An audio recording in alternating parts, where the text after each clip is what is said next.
नमस्कार जोहार। आपके इस YouTube चैनल में आप लोगों को बहुत बहुत स्वागत है। आज हम लोग देखेंगे झारखंड में बहुत बड़ी वैकेंसी आई हुई है। आप लोगों को बहुत वर्षों से इंतज़ार था। आप लोग परेशान भी थे कि कब वैकेंसी आएगी झारखंड सचिवालय का। आप लोग हमेशा अपने पढ़ाई में लगे रहे, लेकिन आशा था कि वैकेंसी कब आएगी। बहुत सारे स्टूडेंट निराश हो जाते थे कि आखिर वैकेंसी आएगी तो कब आएगी। हम इतना दिनों से तैयारी कर रहे हैं, आखिर कब तक वैकेंसी आएगी। तो आखिरकार वैकेंसी आ चुकी है। आपको और ध्यान देना होगा। आप लोग को पता होगा कि 60-40 जो लागू हुआ वो अभी भी जारी है। उसी के आधारित पे ये विज्ञापन निकाला गया है। तो आप लोग यहाँ पे जो झारखंड के स्टूडेंट हैं वो 60% पे आप लोग फाइट कर सकते हैं। बाकी जो 40% है उस 40% में टोटल ओवरऑल देखेंगे तो किसी भी स्टेट के स्टूडेंट जो हैं वो फिलअप कर सकते हैं, फाइट कर सकते हैं। तो आपको अधिक मेहनत करना है और 60% से भी एबव जनरल कोटे वाले ले सकते हैं। मतलब 60% ही कहीं ना कहीं आपको मिलेगा। समझ गए? तो आज इस विज्ञापन में देखेंगे कि इसकी उम्र सीमा क्या है, योग्यता क्या है, टोटल पोस्ट क्या है। समझ गए ना? तो हम लोग बारीकी से एक एक पॉइंट पे हम लोग ध्यान देंगे ताकि आप लोग फॉर्म भरने के समय में कोई गलती ना करें और आप लोग को संपूर्ण जानकारी यहाँ से मिल पाए, है ना। तो चलिए हम लोग शुरुआत करते हैं। आज की वैकेंसी के बारे में हम लोग जानते हैं कि आखिर वैकेंसी जो आई है उसमें पोस्ट कितना है और क्या है। तो सामान्य स्तर की योग्यता जो सीजीएल है वो निकल चुका है। ठीक है, यहाँ पे देखेंगे झारखंड सचिवालय। तो झारखंड सचिवालय में जो टोटल पोस्ट जो दिया गया है वो कितना है, तो 2025 पोस्ट निकाला गया, जो कि सबसे बड़ी पोस्ट है। ठीक है, आप लोगों के लिए सबसे बड़ी पोस्ट है और आप लोग चिंता ना करें, बस मन लगाकर आप लोग पढ़ाई करते रहे, है ना। अब फॉर्म भरने की जो अंतिम तिथि है, यहाँ पे हम लोग देखेंगे फॉर्म भरने की अंतिम तिथि क्या है। तो फॉर्म भरने की अंतिम तिथि है 20/6 यानी 20/6/2023। ठीक है ना, 20 तारीख से 20 जून से आपका फॉर्म भरा जाएगा। तो आप लोग भर लेंगे और उसका अंतिम तिथि जो है वो 19/7/2023 यानी 19/7 तक आपका लास्ट डेट है। तो आप लोग लास्ट डेट का इंतजार नहीं करेंगे, आप लोग क्या करेंगे, पहले ही फॉर्म को भर लेंगे। उसके बाद इसमें देखेंगे हम लोग कि अगर परीक्षा शुल्क भुगतान हम लोग को करना है, ठीक है, तो 20/6 को तो आप लोग फॉर्म भरेंगे ही भरेंगे। साथ ही 21/7/2023 की मध्य रात्रि तक आप लोग परीक्षा शुल्क भुगतान कर सकते हैं, है ना। परीक्षा शुल्क भुगतान करने की अंतिम तिथि है 21/7 तक ही है। उसके बाद देखेंगे फोटो और हस्ताक्षर अपलोड कब करना है, तो उसका भी दिनांक दे दिया गया है, यानी 23/7/2023 की मध्य रात्रि तक आप लोग फोटो और सिग्नेचर को अपलोड कर सकते हैं। उसके बाद देखेंगे दोस्तों 25/7/2023 तक, यानी इसमें क्या क्या अगर फॉर्म भरते हैं किसी तरह का त्रुटि आ जाता है तो हम लोग ज़्यादा हम लोग को पैनी नहीं होना है, तो उसकी भी सुविधा दी गई है कि आप लोग सुधार कर सकते हैं। तो कब तक सुधार कर सकते हैं, लेकिन सब कुछ हम लोग सुधार नहीं कर पाएंगे। उसमें भी देखिएगा क्या क्या नहीं सुधार कर सकते हैं हम लोग। इसमें हम लोग नाम, जन्म तिथि, ईमेल आईडी एवं मोबाइल संख्या, मोबाइल नंबर को छोड़कर बाकी किसी तरह का त्रुटि होता है तो आप लोग सुधार कर सकते हैं। क्या क्या नहीं कर सकते हैं, जन्म तिथि को नहीं कर सकते हैं हम लोग सुधार, ईमेल आईडी को नहीं कर सकते हैं, उसके बाद मोबाइल नंबर को भी हम लोग सुधार नहीं कर सकते हैं। बाकी जितने प्रकार की आपकी त्रुटि होंगी फॉर्म भरने के समय में आप लोग सुधार कर सकते हैं। कब तक, 25/7/2023 तक। चलिए इसके बाद हम लोग देखेंगे इसमें अब परीक्षा शुल्क की बात आती है तो भाई कितना फी लिया जाएगा, है ना। परीक्षा शुल्क कितना लिया जाएगा, तो परीक्षा शुल्क जो लिया जाएगा वो 100 रुपया लिया जाएगा। 100 रुपया जो है सो परीक्षा शुल्क लिया जाएगा। अब परीक्षा शुल्क में छूट भी है, जैसे ST/SC के लिए, है ना, अनुसूचित जनजाति और अनुसूचित जाति के लिए मात्र 50 रुपया आपको देना होगा। कितना, अनुसूचित जाति और अनुसूचित जनजाति विद्यार्थियों के लिए सिर्फ 50 रुपये शुल्क दिया जाएगा और जनरल ओबीसी कैटेगरी के लिए 100 रुपीज का शुल्क है। ठीक है, अब इसमें देखेंगे पद, कौन कौन सा पद निकला है। तो हम लोग पद का नाम देखेंगे और उसमें कितना सीट है इसके बारे में भी हम लोग देखेंगे। तो देखिए यहाँ पे सहायक प्रशाखा पदाधिकारी, सहायक प्रशाखा पदाधिकारी के लिए टोटल सीटें जो हैं वो 863 हैं। कितने हैं? 863। उसके बाद सेकेंड में देखेंगे कनीय सचिवालय सहायक, कनीय सचिवालय सहायक के लिए टोटल कितने पोस्ट हैं? तो 355 पोस्ट हैं। 355 पोस्ट के लिए कनीय सचिवालय सहायक की पोस्ट है, तो आप इसमें भी फिलअप कर सकते हैं 355 के लिए। उसके बाद तीसरा नंबर में है श्रम प्रवर्तन पदाधिकारी, श्रम प्रवर्तन पदाधिकारी, इसके लिए टोटल सीटें कितनी हैं? तो 182 है, 182। प्लानिंग असिस्टेंट, इसके लिए टोटल सीटें 5। उसके बाद देखेंगे प्रखंड कल्याण पदाधिकारी के लिए 195।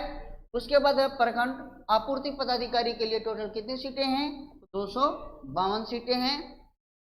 अंचल निरीक्षक सह कानूनगो, इसके लिए कितनी सीटें हैं? तो 185 है ना। चलिए इसके बारे में कुछ और जानकारी देखेंगे हम लोग।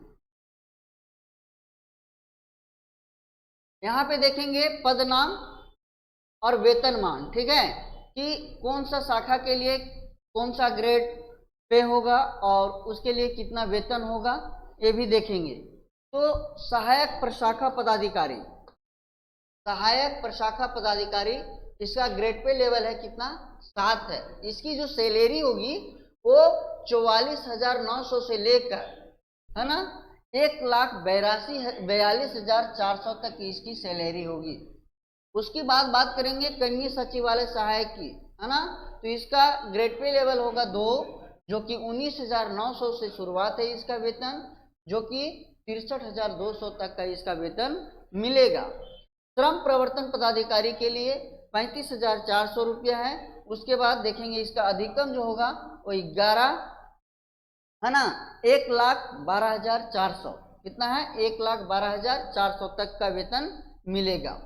उसके बाद देखेंगे इसमें प्लानिंग असिस्टेंट, प्लानिंग असिस्टेंट इसके लिए कितना होगा? तो इसका ग्रेड पे लेवल जो है सो 5 है। इसको 29,200 से सैलरी 92,300 तक का मिलेगा, है ना। अब ये सब पोस्ट भरने के लिए आपको किसी भी मान्यता प्राप्त विश्वविद्यालय से स्नातक या समकक्ष डिग्री की आवश्यकता है। इतना रहने पे आप लोग जितने भी वैकेंसी निकली हुई सारी वैकेंसी आप लोग भर सकते हैं, समझ गए। उसके बाद बात करेंगे प्रखंड कल्याण पदाधिकारी के लिए, इसका ग्रेड पे लेवल कितना है? 6 है, सैलरी 35,400। उसके बाद बात करेंगे तो 35,400 से लेकर 1,12,400 तक का वेतन आप लोग को मिलेगा। उसके बाद देखेंगे इसमें कि प्रखंड आपूर्ति पदाधिकारी, प्रखंड आपूर्ति पदाधिकारी, है ना, इसका ग्रेड पे लेवल कितना है? 6 है और शुरुआती कितना मिलेगा? 35,400 से लेकर मिलेगा आपको 1,12,400 तक का वेतन आप लोग को मिलेगा।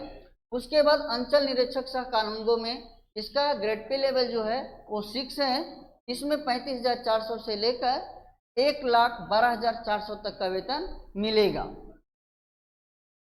इसमें देखेंगे आयु सीमा, ठीक है, एज से संबंधित हम लोग बात कर लेते हैं। तो एज से संबंधित बात क्या है कि न्यूनतम उम्र सीमा की गणना जो किया जाएगा वो 1/8/2023 से किया जाएगा। मतलब 1/8/2023 तक आपका जो है सो 21 वर्ष हो जाना चाहिए।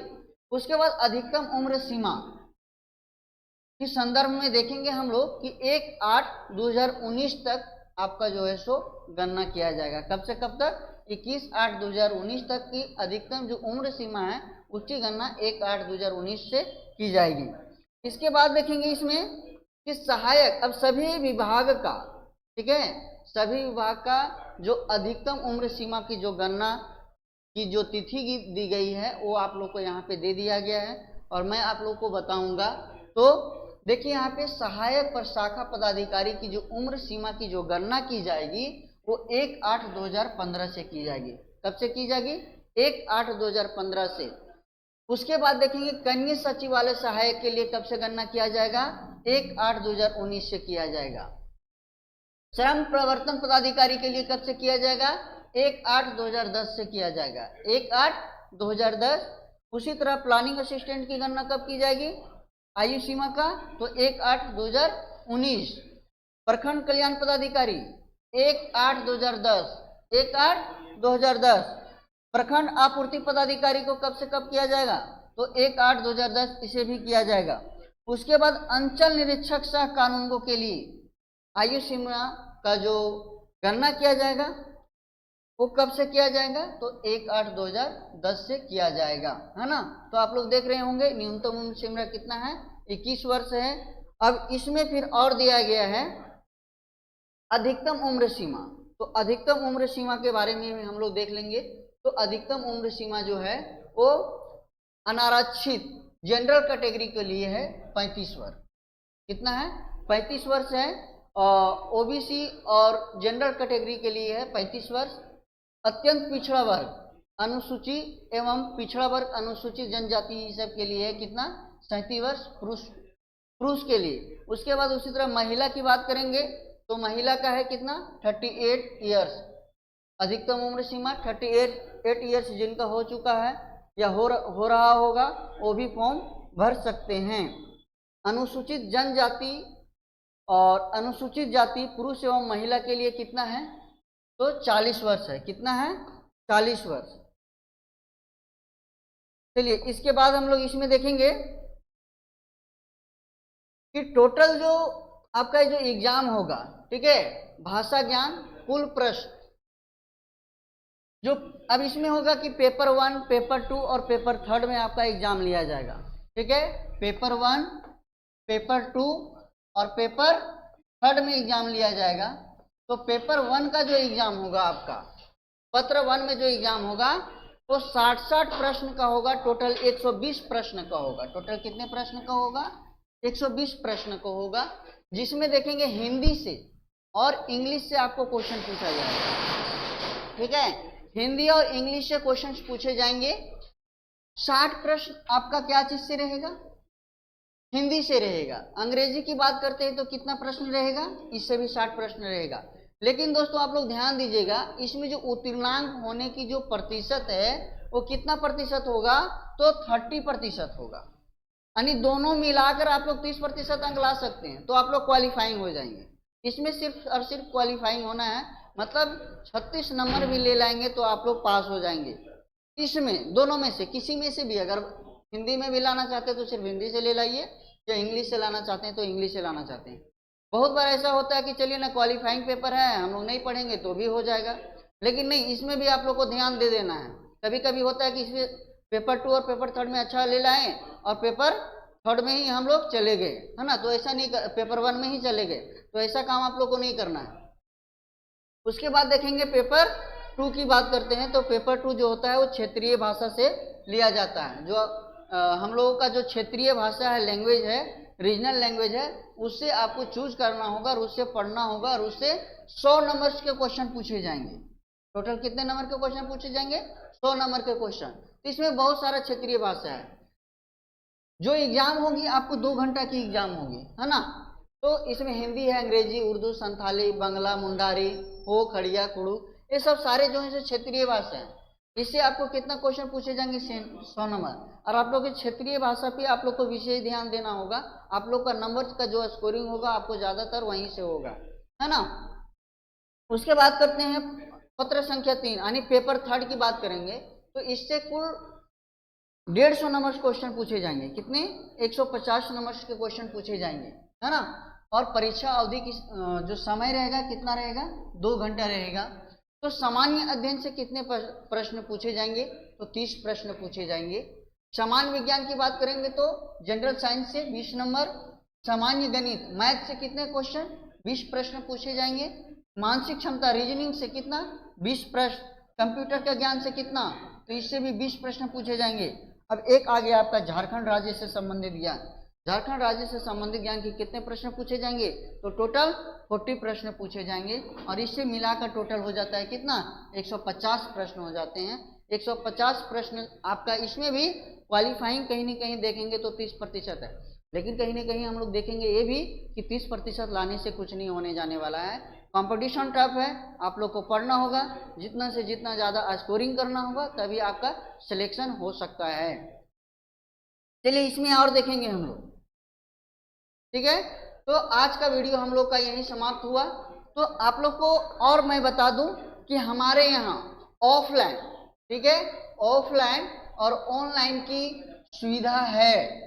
ऑफलाइन और ऑनलाइन की सुविधा है। आप लोगों की कोर्सेस लग चुकी है, JSSC CGL, ठीक है, JSSC CGL के लिए कोर्सेस लग चुकी हैं। तो आप लोग देर ना करें। अगर आप लोग को तैयारी करना है एक अच्छे प्लेटफॉर्म के साथ, तो ऑनलाइन के लिए आप लोग यहाँ पे जुड़ सकते हैं एग्जाम व्यूअर्स टीम के साथ, ठीक है, एग्जाम व्यूअर्स टीम के साथ जुड़ सकते हैं। और आप लोग को अगर ऑफलाइन क्लास करना है तो आप लोग का एड्रेस जो होगा वो सक्सेस लीडर क्लासेस होगा, है ना। सक्सेस लीडर क्लासेस में आप लोगों के लिए ऑफलाइन बैच की सुविधा कर दी गई है। आप लोग यहां आकर ज्वाइन कर सकते हैं। आप लोग का एड्रेस जो दिया गया है वो कोकर विजयवर्गीय कॉम्प्लेक्स है, रांची कोकर विजयवर्गीय कॉम्प्लेक्स। अगर आप लोग को विशेष जानकारी लेनी हो तो विशेष जानकारी के लिए मैं यहाँ पे आपके स्क्रीन पे मैं अपना कॉन्टेक्ट नंबर लिख दे रहा हूँ। आप लोग यहाँ से संपर्क करके अपना अच्छे मतलब सिलेक्शन के लिए आप अच्छे तैयारी कर सकते हैं। 8789114335 ये आपका नंबर है, ठीक है। इस नंबर पे आप लोग कांटेक्ट करके आप लोग संपर्क कर सकते हैं। एग्जाम व्यूअर एप्लीकेशन में अभी ऑफर चल रहा है।